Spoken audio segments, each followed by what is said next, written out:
So this book helps readers answer those two questions. What do you want and what's getting in the way? Because when you're able to answer those two questions with absolute clarity, you become unstoppable.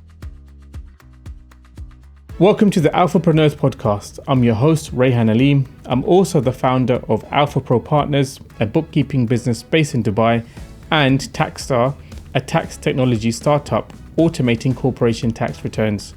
Join me on each episode as we talk to inspiring Dubai-based entrepreneurs who share their stories, challenges, and secrets on building world-class businesses. I'm excited to have Dhiren on our show today. Dhiren is an entrepreneur, a transformation coach, and an endurance athlete who believes that mastering your mindset is key to success. He's a TEDx speaker, the author of Bring It On, and a certified Bloom growth coach. He's worked with entrepreneurs managing over $2.5 billion in revenue, helping them scale their businesses without sacrificing their well-being. Dhiren, welcome to the show. Thanks for having me. It's been a pleasure for me to get to know you all these years, ever since the days that I've met you from my EO accelerator journey. And I've been really excited to bring you on the show because there's so much we can unpack in this episode. So, but before we talk about some of the things that you've done recently, I want to talk about, about you, about what you've done, your background. So you've obviously been in entrepreneurship for a long time, been very successful. You've worked in tech, blockchain. You worked in Dubai, New York, San Francisco, just to name a few cities. Born and raised in Philippines. That's right. Um, Actually born in Mumbai, okay, but raised in the Philippines. nice. So I moved when I flew before I could walk. So you could say I was practically born in Manila. Tell us about how you got into entrepreneurship. What were highlights, lowlights? What can you encourage other entrepreneurs who are in your footsteps currently? Okay. So a lot to unpack there. I mean, how did I get into entrepreneurship? So I think that the story really starts when I was probably, I would say, 6 or 7. As I started getting more aware of my environment, I noticed that my parents were entrepreneurs. So my dad was the proverbial $100, $100 in his back pocket, landed in the Philippines and started from zero. And so I started really noticing that, they weren't really around as much. And there was this business um, and they were both running this business and they were both very involved in the business. And I noticed that the hours were all over the place. And then as I started getting older, it started getting really clear to me that my father was an entrepreneur. And the conversation on the dinner table, as far back as I remember, was cash flow and, going into a new market, traveling to Hong Kong to, go on a buying trip. And I remember when I was 12, I was put on an assembly line. My father was in PC, in personal computers. Yep. And so he would put together computers and supply them to local government, schools, end users. And so I would be in the assembly line, literally putting, you remember putting the RAM on the motherboard? Mm. Have you ever done that? I haven't done that, but Okay, I know so that in gaming pieces, there you can do go. that. Yeah. So I used to put the RAM on the motherboard and then hand it over to the next person on the assembly line who would basically then put the CPU. And so I think that's where it really all started. But then fast forward to, I moved to the States for college. And after I graduated, worked in consulting. And it was a phenomenal experience because I timed it perfectly. I graduated from college around 99. And what was going on in 99? the dot-com bubble, Yeah. right? The infamous dot-com bubble was really taking shape. And I had front row seats because as a consultant, I would be moved from one engagement, one project to the next within 6 months. And so I worked at Fortune 500 companies. And conversely, on the other end of the spectrum, I would be at a table where I had projects where I was on a table with a couple of founders, and I would be the consultant that would come in to basically take their vision and make it a reality. Mhm. And so, I saw that spectrum of entrepreneurship from, really established legacy businesses that had bureaucracy and middle management. And then on the other end of the spectrum, I saw firsthand how startup companies can be so nimble and innovative and move really quickly. And, 5 years of consulting, I started feeling the itch. I think those conversations, I always knew I wanted to be an entrepreneur, Yep. always, but I didn't have the idea. I didn't have that push.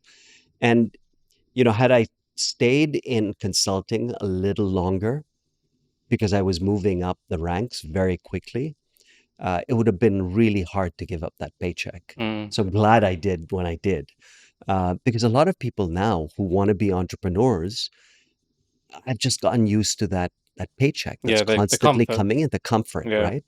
And so 5 years was just enough time for me to not get too comfortable, and still, scratch that itch. You didn't work in your family business at the time. You just set something completely on your own. Yeah, yeah. And I think one of the things that a lot of our guests who come on the show, they've come from a employment and then jumped into entrepreneurship. Um, I mean, my journey, I should have done it a lot sooner, but I delayed it, delayed it, Which delayed it. part? The transition. Transition, yeah. Yeah. So But you did. I did in the end. So was there any like specific trigger that really pushed you to do that, or was it something you had a calling and it's something that you was always going to do? Honestly, it was Dubai. I mean, if I had to be really honest, so my wife grew up in Dubai. Mm, And after we got married, apparently we struck a deal.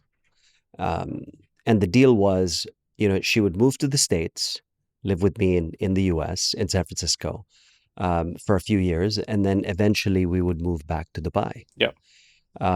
And, I don't drink, so I was not intoxicated when that deal was forged. I must have been asleep. I wasn't. So she Women do exercised. that all the time, so Yeah, don't so worry. so after 2 years, she exercised the option. But I say that in jest. The truth is, in those 2 years, whenever we would travel to Asia or to visit my in-laws, Yeah.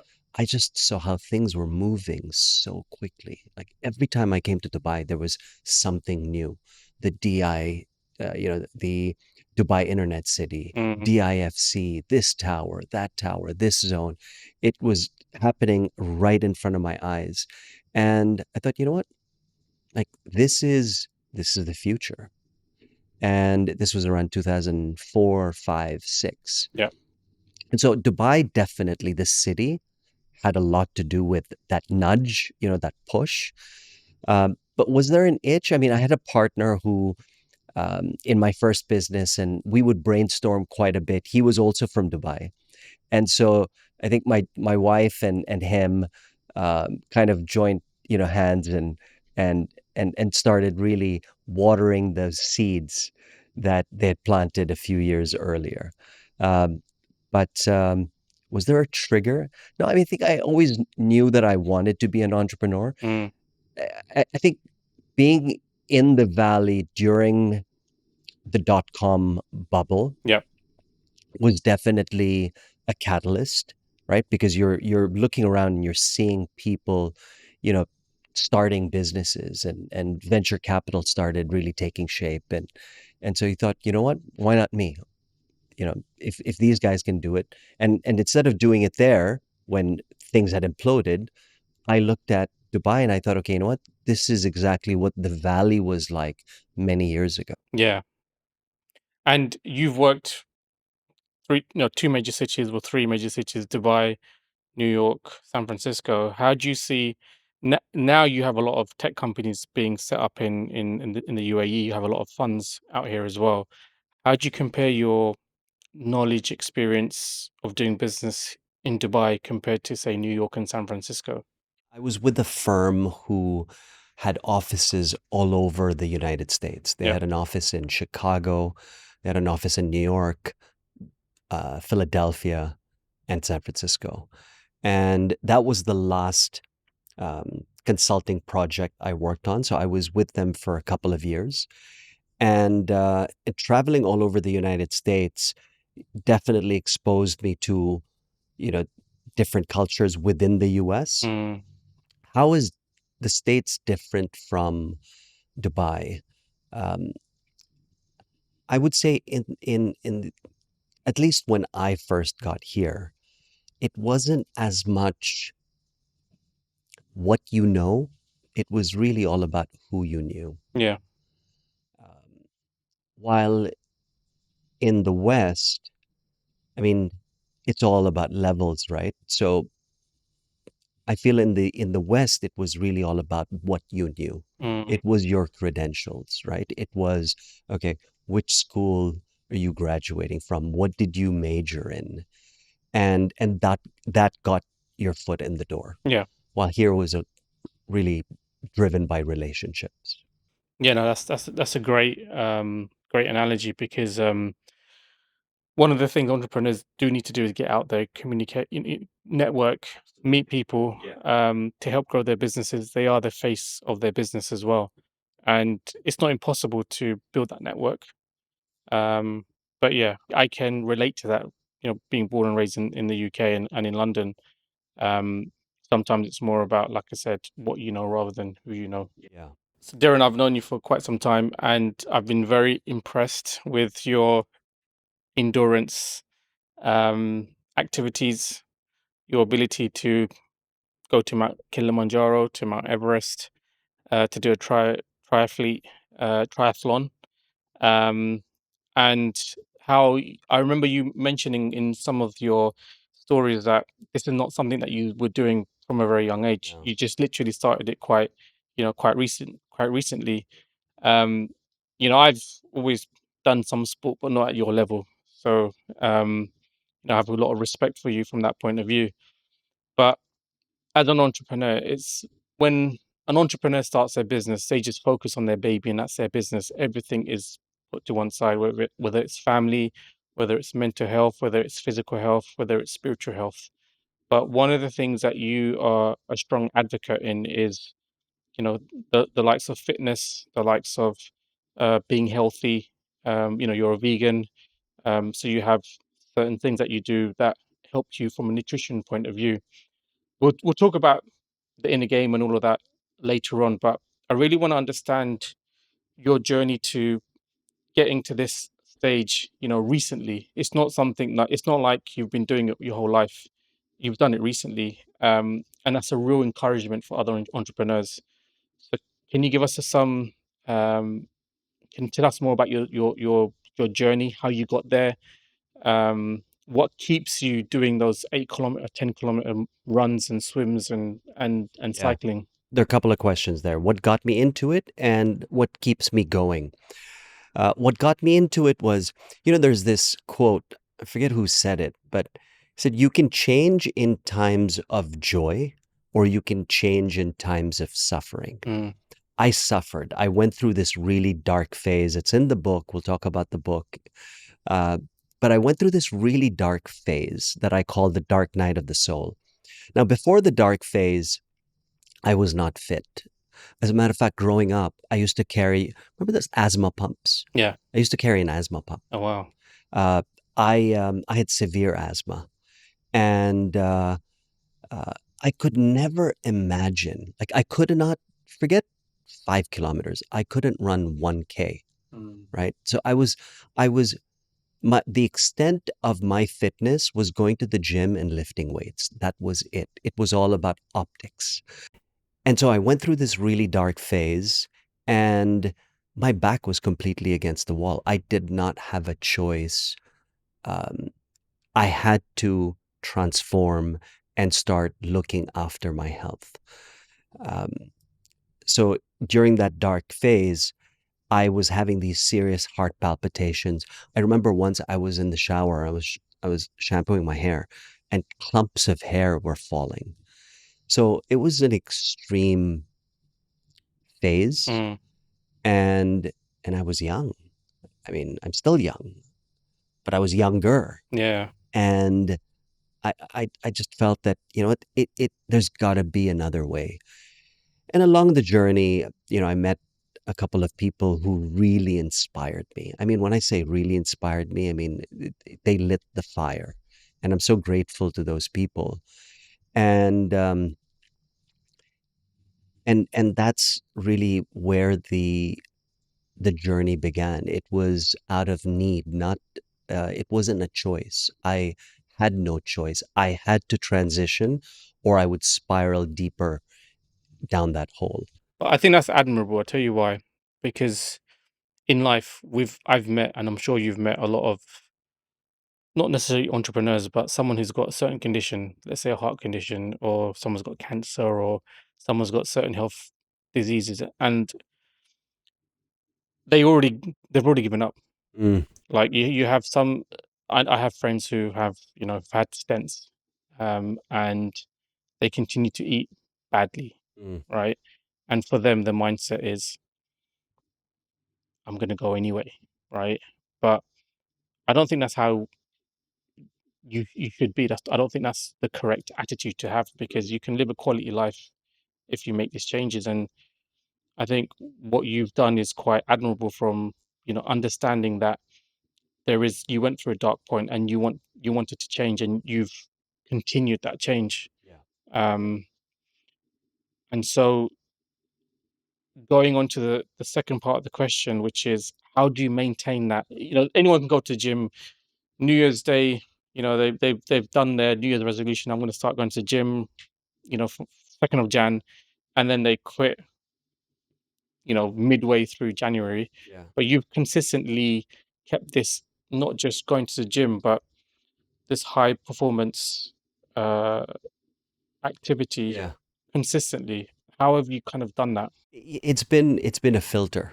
It's been a forcing mechanism for me to be able to simplify my life, right? So when you do endurance sports or any sport, to when you get to a level wherein you're locked in on your commitment to get better and to continue building and unlocking your potential, a lot of things start dropping from your life. Mm. So it forces you to really do an audit of things that you're committing to, how you spend your time, what time you go to bed, what time you wake up. Like everything is now under a magnifying glass. And what keeps me going is the fact that it allows me to really just stay focused and to have really good people around me. Mm. I mean, I have incredible people around me who are pushing me to my next level, and I'm pushing them to theirs. And collectively, we're unlocking what we never thought possible. So that's what keeps me going, is the fact that it just helps me keep my life simple. It allows me to stay focused on what I truly want and not to get distracted. Because look, everything right now, everything in life is designed to hijack your attention. Literally everything, right? And so when you have something in your life that's an anchor Mm. that allows you to stay focused and not get distracted by the big shiny objects that's just popping up from anywhere, it's a gift. And then when you start seeing results, you know, those people that you talk about who quit by Jan 14th, they just didn't hang around long enough to start seeing results. Yeah. But when they do start seeing results, it becomes addictive. So, you know, uh, uh, there's an intersection between entrepreneurship and, as a matter of fact, entrepreneurship is endurance sports, or I should say, endurance sports is entrepreneurship in spandex. or in lycra. That's all it is. Because when you're on the bike or you're on a run, right? No one's saving you from your thoughts. Mm. When you're in the office and you're strategizing and self-doubt starts coming in, no one's saving you, right? That's why they say entrepreneurship is a lonely journey. Triathlon, endurance sport, is a lonely journey. No one's saving you from your thoughts, from your self-doubt. You're not competing against the person next to you. You're competing against, it's you versus you, Mm. right? So the level of self-awareness that you develop from endurance sports is second to none. It's been such a gift. It's been a mentor for me. And you know, I remember my first Ironman. It wasn't really about the fitness. My first Ironman was all about developing a relationship with discomfort. It's really uncomfortable. But so is entrepreneurship, Yeah, I was going to say that. right? So is entrepreneurship. Yeah. So as a matter of fact, it's almost like it's a platform to enable me to be an even better entrepreneur. Because when you get punched in the face as an endurance athlete, either through the pain or you don't hit your goal, whatever the situation may be, you're getting punched in the face all the time. You're developing this resilience, which carries over to every aspect of your life, Yeah. especially entrepreneurship. Yeah. Yeah, no, I think great parallels between endurance athlete. If you're an entrepreneur, there's no excuse basically for you to kind of become more fit and for you to, You have to. You don't have a, yeah, like, so entrepreneurship, I used to look at it as, when, I never really thought about it this way, but, they say it's not a sprint, it's a marathon, right? Entrepreneurship's not a sprint, it's a marathon. It's actually not even a marathon. It's like an ultra marathon. It's the infinite game. yeah, And the difference that makes all the difference is the level of energy that you bring to your business, to your product, to your service, to your clients, to your people, to every aspect of your business. Energy is such a important, it's your X factor. And when you have that level of energy, it's a competitive advantage. It's your only sustainable competitive advantage is your mindset and your energy. 100% agree. 100% agree. I want to just quickly talk about nutrition.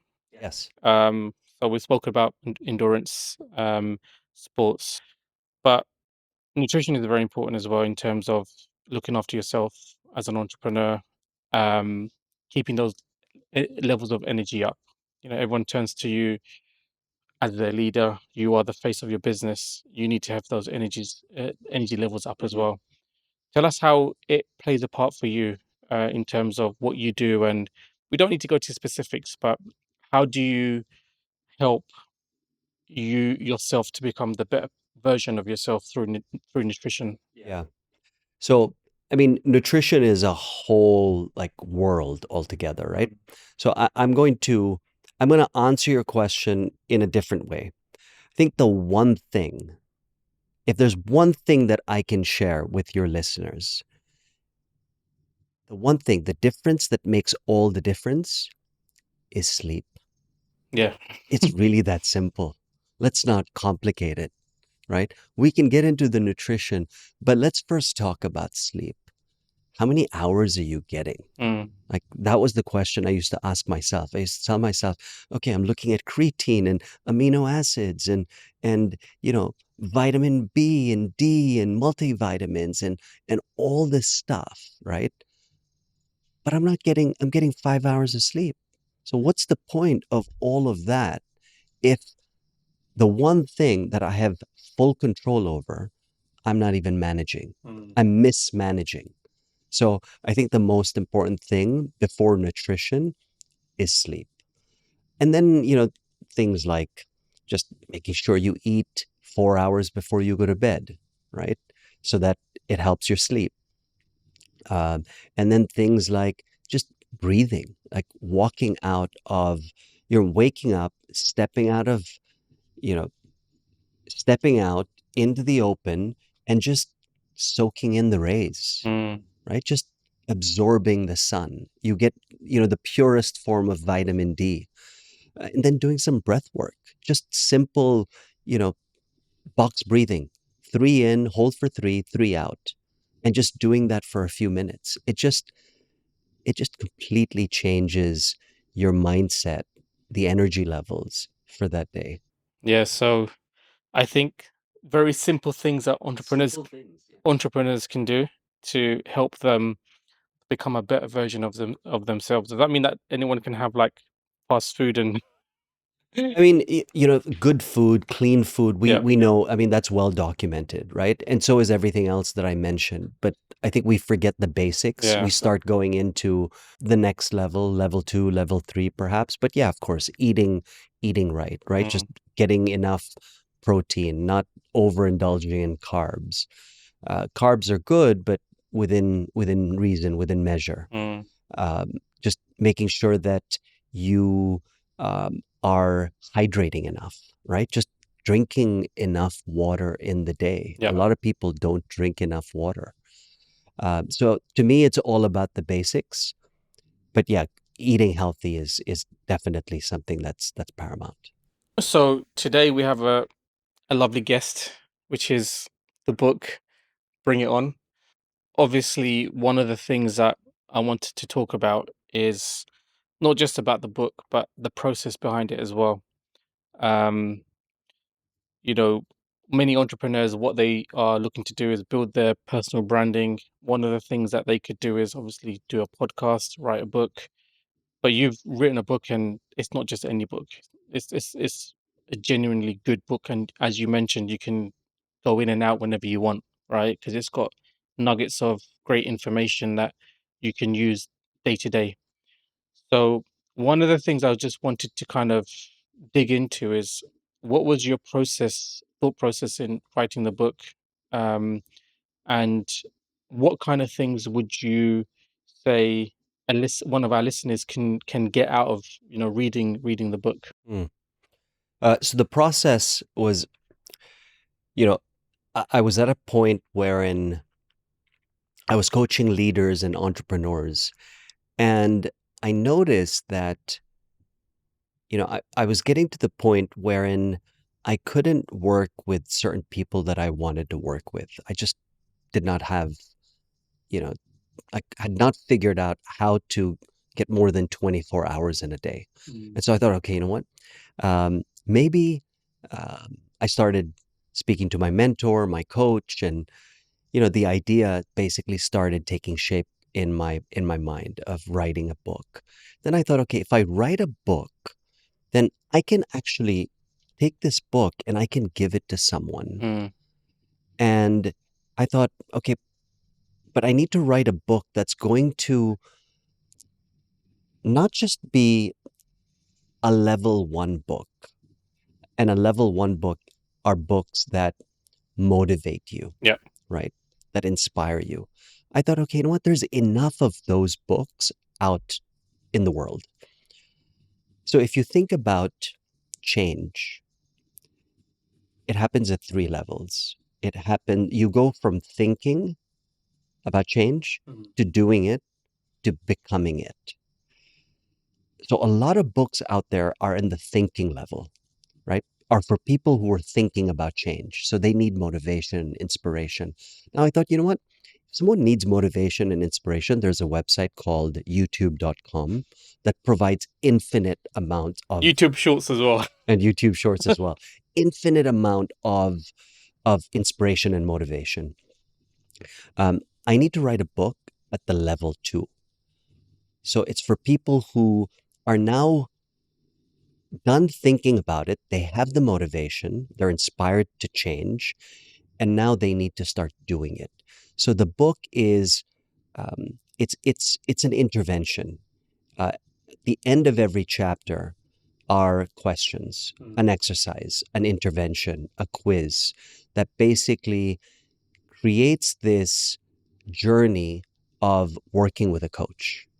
So imagine you know, it's a relationship with the coach who has gone through this journey, has identified tools that have worked not just for himself, but for entrepreneurs and leaders that I've worked with.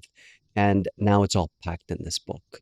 So that was the process, the thought process around writing this book. I like what you've mentioned about the level two guidance of what the book is trying to achieve. And one of the things that I wanted to dive deeper into is, first thing is, common theme that happens with a lot of our guests is they either have a coach or mentor. So as an entrepreneur, you need coaches and mentors to help you in that journey. I don't think even the top entrepreneurs don't have one. So just wanted to highlight that, and thank you for It's a great point. sharing that. Such a good point. The other thing I wanted to talk about is the inner game Mm. transformation. So you're a transformation coach, and you talk a lot about the inner game. What does that mean? What is the inner game, and what can you do to kind of go in and take it out and cause it to transform yourself into the better version of yourself? Whenever I'm in a room of either 50 or 500, I ask a question. The question is, how many in this room want to change? And inevitably, everyone's hands go up. And so we are in a constant, quiet negotiation and conversation with change. But the reality is this: 95% of those people are going to fail. Not because they don't have the desire or the willpower to, they do, but because they haven't figured out how to change from the inside out. Mm, They are looking for something out there that if this happens, I'm going to change. If I hit that revenue, I'm going to change. If this market opens up for me, I'm going to change. If this person does that. So it's the old model of if this, then that, which doesn't work when it comes to change. And then we stop asking ourselves two fundamental questions. The first question is, what do I want? What do I really want? And the second question is, what's getting in the way? So this book helps readers answer those two questions. What do you want? And what's getting in the way? Because when you're able to answer those two questions with absolute clarity, you become unstoppable. You understand how the process of change starts happening. mm, So to your question, it's really all about, we all want to change. Everything that we're doing is in pursuit of changing something in our life, right? We become entrepreneurs because we want a better lifestyle, or or the people who think that entrepreneurship provides you with freedom. mm. It does, not in the beginning, right? Maybe once you've earned it, but we're all looking for something. We all want to change some aspect of our life. Yeah. Yeah. So about a year ago, you've walked on the stage and you've done a TEDx, which is probably a very nerve-wracking activity to do. Hats off to you. Obviously, it's not something that, from what people have told me, it takes time to prepare, to get your content right, to rehearse. Your TEDx obviously is available on YouTube, so if anyone wants to, um, we'll put it in the show notes. But if anyone wants to see it, they can see it on YouTube and put your name in. You touched upon some really um, touching stories in that TEDx, and one of the things you spoke about is that infamous deal when your wife was about to give labor, the Crossroads. crossroads. And I've heard that story live as well, and it's touching. And I'm a father of three children, and my first son, I was halfway there, not halfway there, in terms of being present. And so I relate to that story a lot, because at that time, straight after my son was delivered, I had to go to work, right? Because I was working on an important project. Can we give the listeners a quick reminder of that story and why it was so significant for you and also for them? Yeah, that story. So it was a, I spoke about that dark night, that phase. And during that phase, you wouldn't really know that I was going through that phase because anyone from the outside looking in would say successful. I checked all the boxes of, that narrow way in which we define success. But to win the outer game, I was creating a lot of chaos in my inner game. And uh, I found myself at a crossroads wherein I had to make a decision between being with my wife, who was 9 months pregnant, or jumping on a plane to chase a business deal. So I wouldn't be here talking about this story had I stayed back, right? That would have been a happy ending. But, because things were so distorted and I wasn't, I didn't know what I wanted, right? Talking about those two things, I stopped asking myself, what do I really want and what's getting in the way? And so, because I wasn't clear, I jumped on that plane. I chased the business deal. And as a result, I didn't make it back to the birth of my first child. And that was I mean, I think about it today and I still get really emotional about it. Now for a different reason now, because I look at that as a gift. It Mm, truly was a gift. It wasn't in that moment, but as I look back, it was really one of those seminal moments. It was that catalyst.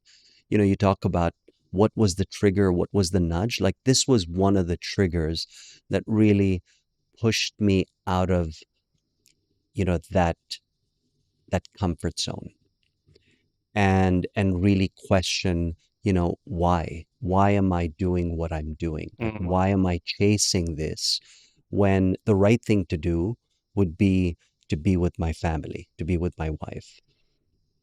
And so that was the story, and it was a story that I shared in my TED talk. And the reason I shared that in my TED talk is so the title of the TED talk is Unlearning Your Personality. yeah.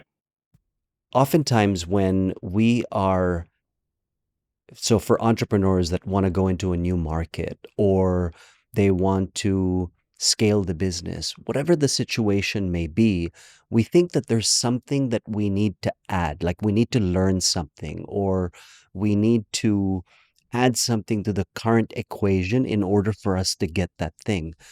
But the reality is that a lot of times it's not about learning something new, it's about unlearning habits, beliefs, memories, behaviors that are no longer serving us. Mm, As a matter of fact, it's those things that we need to unlearn that's keeping us stuck.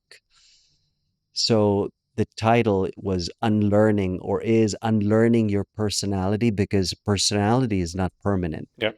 Like we're told that, you know, or how often do you hear people say, well, this is how I am? I used to I hate say that. that.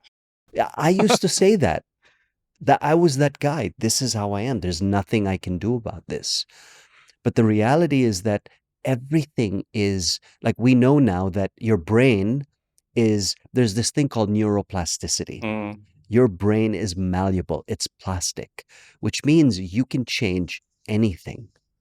As long as you know what you want, you can change it. yeah. What keeps us stuck is the not knowing. When I was growing up specifically, and I was talking to people who are older than me, you'd always hear this thing that they would say where I'm too old to do this, or I'm too Yeah. old to learn that, or I can't do this anymore. And I think, Or it's not me, it's them. yeah. So when I was growing up, I used to think, oh my God, I need to make sure I learn as much things as I can now, because when I get to that age, my ability to learn is not going to be as strong. But, you know, I'm in my 40s now and I'm always learning even now. And I think, as you said, it's how you perceive yourself. If you believe you can learn something, you can learn something. Doesn't matter how old or how young you are as well. And even sometimes you meet younger entrepreneurs and they have that limiting belief where, oh, I can only do X amount of revenue. I can't do Y amount of revenue because I've got to fix all of this, which is a reasonable explanation, but you're not thinking outside the box a lot of the times. And I think as entrepreneurs, the good ones are the ones who are constantly thinking outside the box, constantly challenging themselves, as we've, dissected in this episode. The other thing, obviously, I want to touch upon just before we wrap up this section anyway, is I think a lot of entrepreneurs do have these conflicting problems where they have family, they have life, they have business, all in a mess. And I think one of the reasons why I asked you this question is because I work with lots of entrepreneurs running an accounting firm, and I like meeting them all the time. And every so often you'd hear stories saying, "Oh, I missed this birthday," or "I missed this, performance in the school." Um, and it's very easy to get sucked into entrepreneurship, Mm. and it's very easy to chase a deal or attend this meeting when you should have some time for family as well. Um, and I think, yes, we are kind of work doing lots of different things. We are running not a marathon but a ultra marathon, but we do need to have that ability to stop and be able to make time and be able to give attention to certain things that's important to you as well. I know that you're very much involved in, your family. You've got two boys, and you're really present for them as well. What kind of things can you advise entrepreneurs from a family point of view to help them be more present from that point of view? Yeah, I mean, look, I'm going to say something controversial. I think birthdays will be missed, and parent teacher meetings are going to be missed. These things, you know, you're not always going to be there. Yeah. There's always going to be, or you're going to find yourself in situations wherein you have to pick. And there are times when you're going to pick entrepreneurship, where you're going to pick the business, you're going to pick the deal. As long as you're consciously doing it, I think it's part of the journey.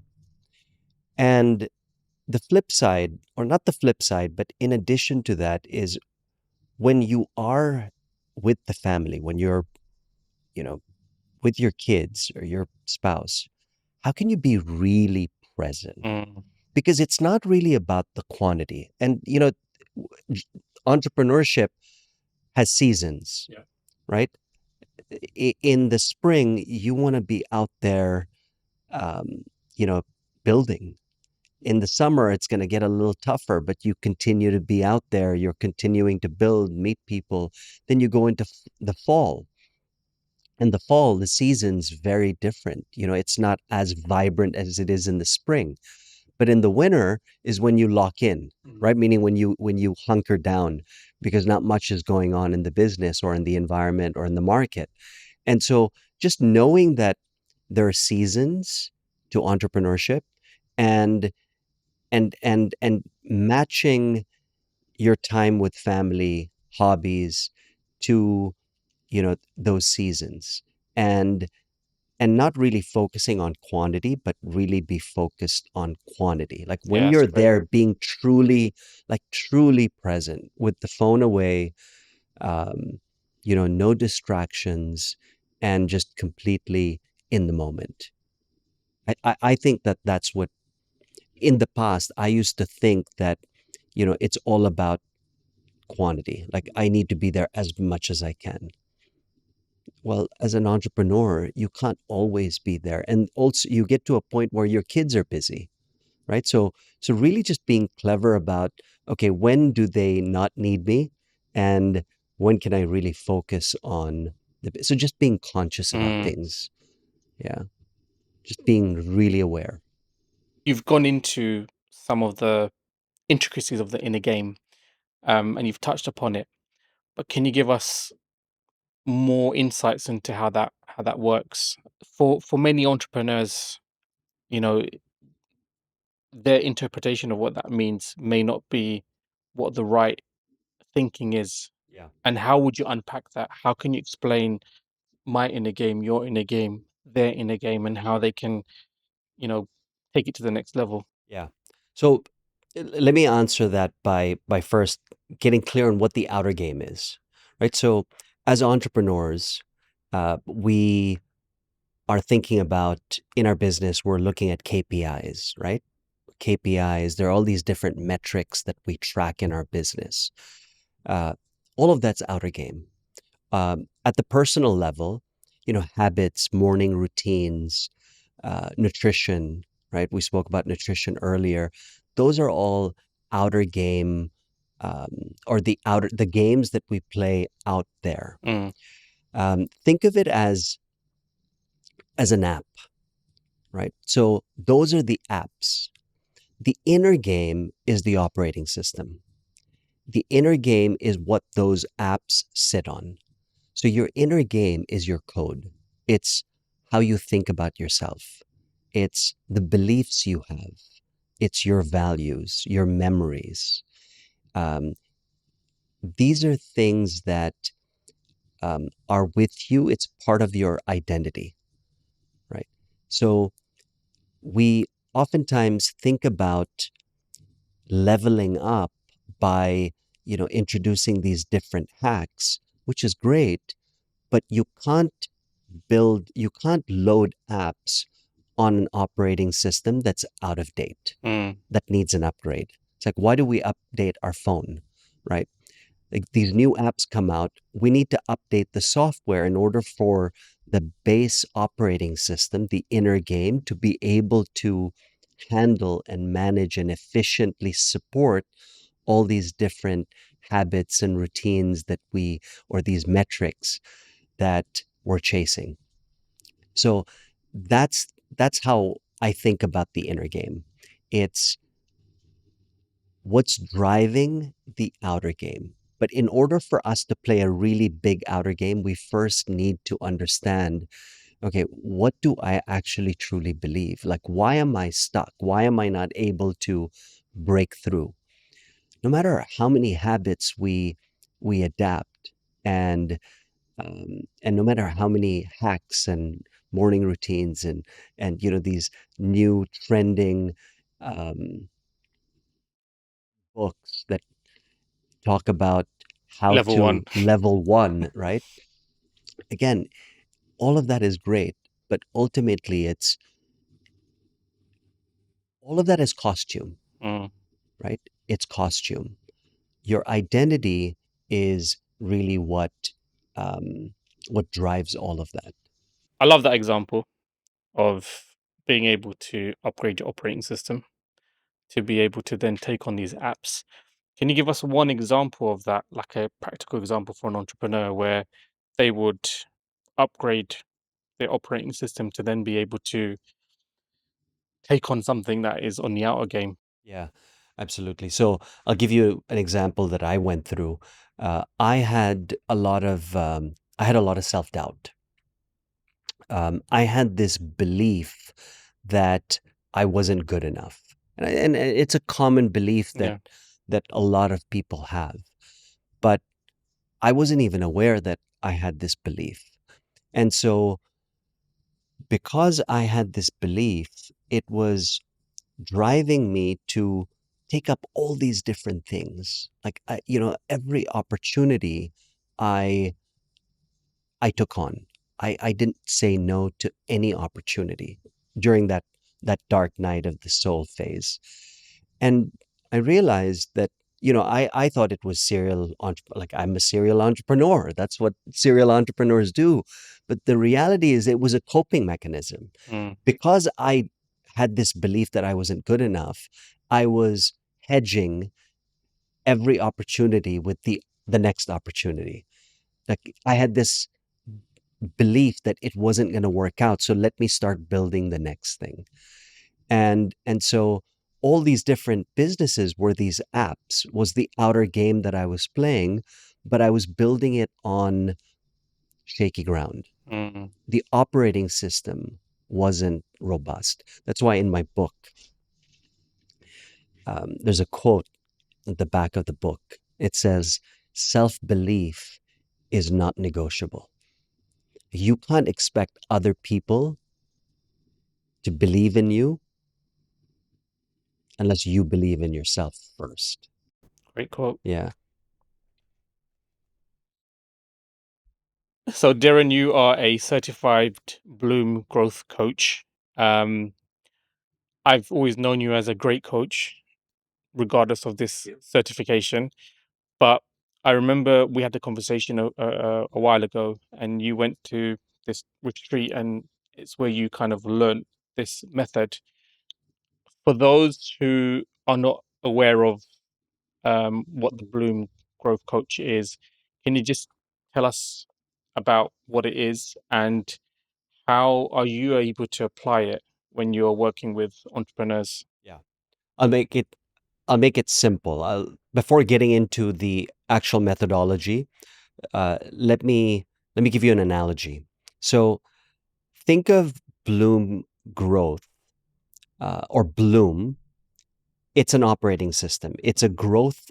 It's an operating system for businesses that want to grow. Now think of it this way.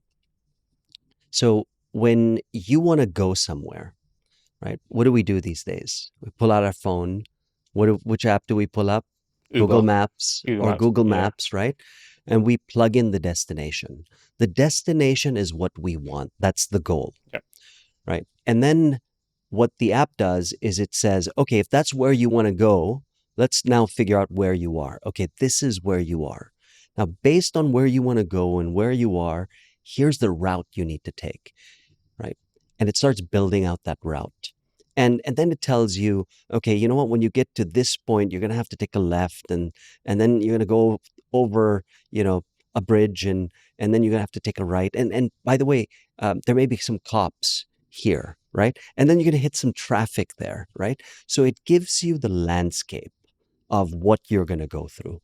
So Bloom is very similar to that. Mm. It's it's for the business to define what is it that they want. What's the BHAG? We start with a BHAG, the big, hairy, audacious Audacious goal. goal. Yeah.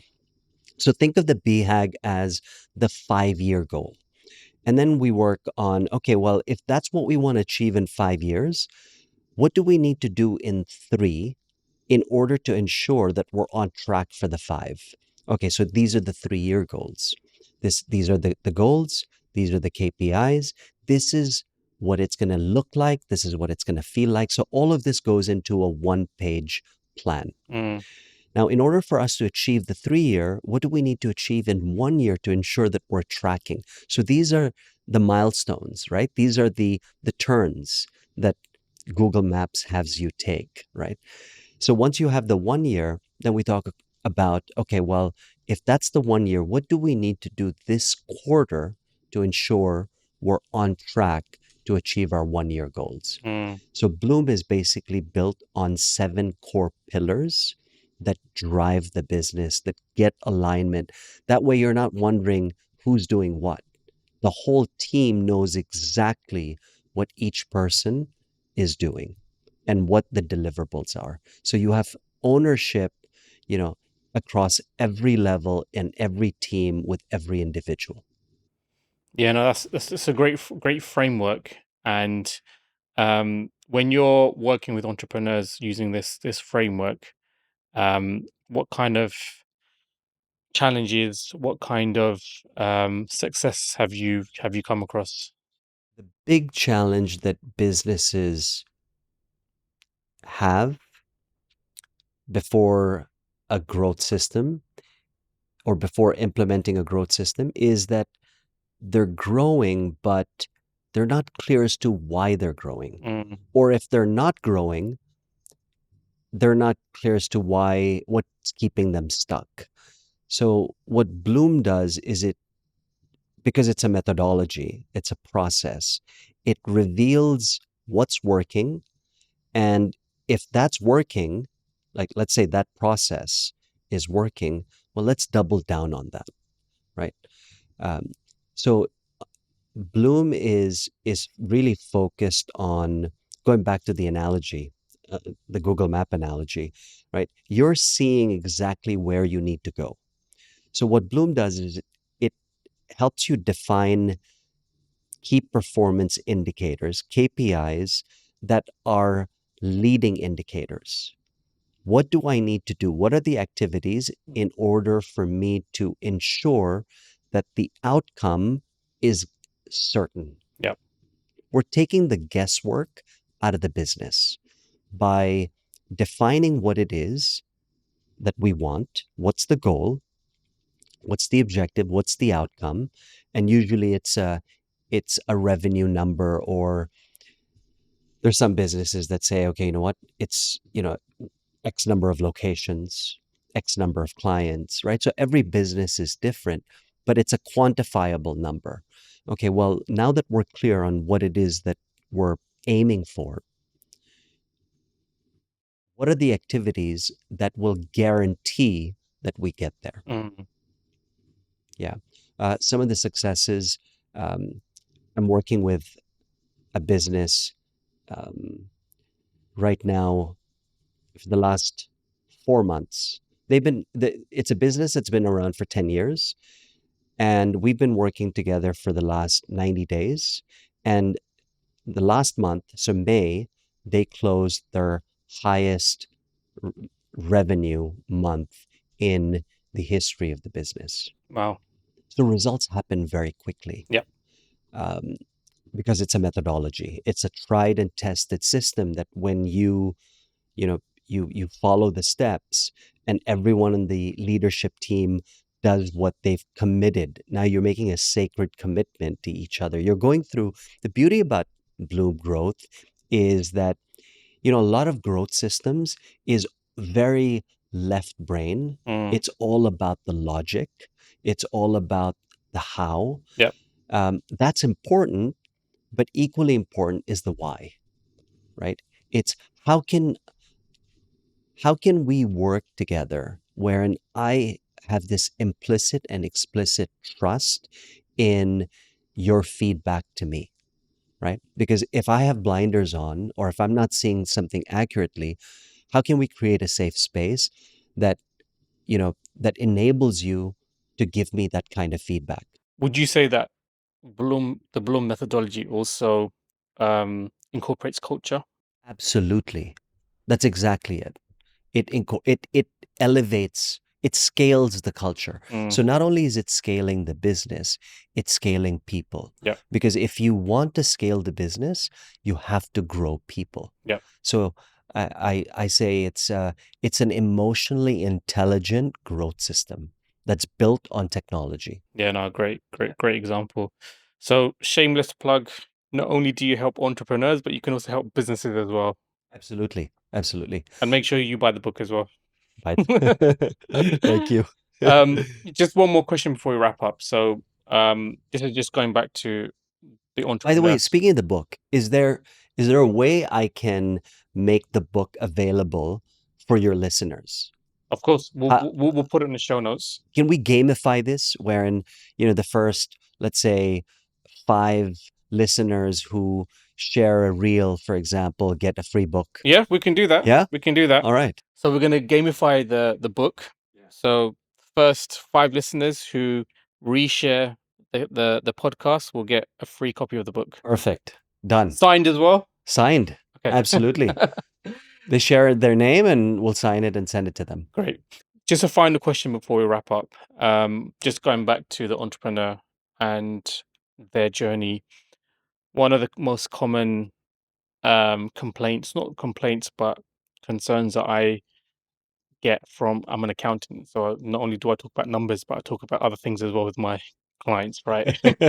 um, Other things? other things. Sometimes I'm a therapist as well. So one of the things that You're a one of good the listener. You'd be a good therapist. one of the common themes that come up is burnout. You know, Mm. as we mentioned, you're doing so many different things as an entrepreneur. You're saying yes to everything. Many entrepreneurs cannot say no.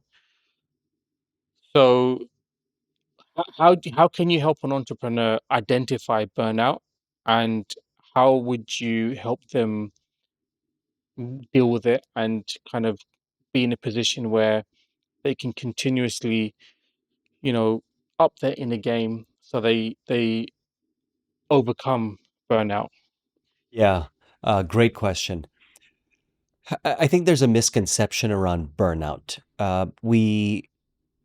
We think of burnout as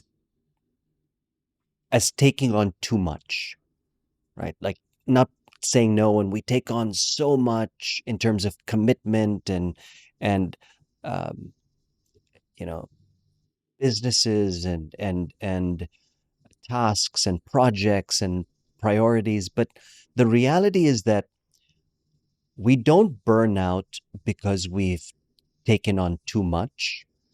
We burn out because we've taken on too little. And I know you're wondering, like, what is that? How can you burn out when you take on too little? I was going to ask What I that. mean is, we we're taking on too little meaning. So we're doing things that don't create energy, because you don't burn out when when you're really passionate about something. You know, you've been there where you're really passionate about what you're working on, and you just generate energy constantly. It's when we say yes and we take on things that that hasn't gone through the filter of, is this what I really want? And what's getting in the way? Like, jumping on that plane, that's not what I wanted, right? And that led to burnout. I took that on, right? But had I taken that on, and let's say there was a deeper meaning to it, I would have been fine. So it's not that we take on too much, it's that we're taking on too little that's giving us meaning, that's giving us purpose, or that, it's things that we haven't really thought about. Well, why am I doing this? For what purpose? Right? Um, because if we go through that filter, the probability of us burning out doing something we're really passionate about, I've never come across anyone who's really passionate about what they're doing and they're burning out. Yeah, I think that's I never saw it from that point of view, and I think that's a great um analogy. And it goes back to your inner game, your purpose, why you're doing what you do as an entrepreneur. Um, I was just going to say, now there are entrepreneurs that are probably listening to this thinking, no, you know what? I'm really passionate about what I'm doing, and I feel like I'm burnt out. mm, So, okay, well, have you scheduled rest and recovery? And that's another great lesson from endurance sports, is that rest is work. Recovery is work. mm, When you're resting, you're actually working. But because of the hustle culture, we attribute rest to either slacking off or unproductive time or downtime.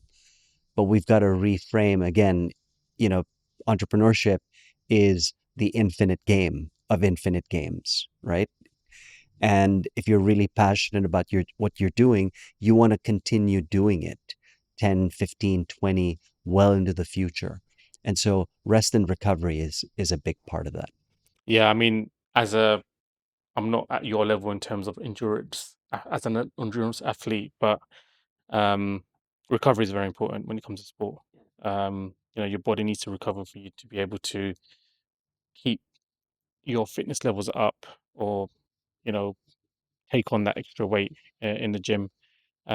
Before we started recording, you shared something that I thought was gold. I asked you, how's your eat break? And you said, I recharge the batteries because I know what's coming up. So great awareness. You know what's ahead of you.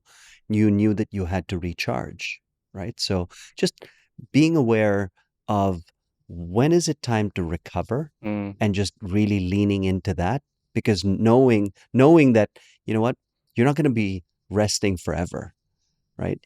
You have these, in training, we have this heart rate variability. To get really fit, you have to drive the heart rate up, Yeah. and then you have to bring it down. And then you drive it up again and you bring it down. And in the process, your baseline is getting elevated. You're getting more fit, right? So it's the same thing with the corporate athlete, right? The entrepreneur is the corporate athlete. Yeah. No. Like I said, great analogy. And thank you for sharing that. Before we wrap up, just want to say you've been an amazing guest. Really enjoyed every session I have with you. I enjoy, and this has been a session for me as well. Mutual. So really appreciate that. We're still going to have the offer where the first 5 listeners who share the podcast will get a free book signed. We'll make sure we get it delivered personally. We're going to share your information on the show notes in terms of where to contact you and how to get in touch. But is there any final thoughts or any final closing remarks that you would like to share with the listeners? Final thoughts, final remarks. I would say, people really, often ask me, like, what's the one tip? Like, what can I change? Like, what would you advise me? I would say for entrepreneurs, it's look at your calendar, okay? And every meeting that you have, right? Let's say it's a 1-hour meeting, cut it to 30 minutes. All your 30-minute meetings, cut to 15 minutes. All your I don't know if people have 15-minute meetings. I do, but I don't think that's a common thing. But the idea is cut your meetings by half and watch nothing break. Like, just because we in that allotted time, we get more precise with our communication and getting to the outcome. In Bloom, we have a 3-minute timer. And usually entrepreneurs are like, how can I discuss this problem in 3 minutes? And, first time they do it, it's 10 minutes, then it's 7, then it's 5, then it's 3. Now there are 2. They're like, 3 minutes is just too much time. I don't need 3 minutes. So that's what I would say is look at your calendar, cut meetings by half, because you don't need that much time in meetings. Yeah. Great tip. Thank you very much, Dhiren. My pleasure. Thanks for having me. Thank you. Thank you for joining us on the Alphapreneurs podcast. I hope you enjoyed the show. Please subscribe and give us a 5-star rating and a review. Your feedback is appreciated. For show notes and more, check out the link in the description and connect to me directly on LinkedIn and search for Rehan Aleem. See you in the next episode.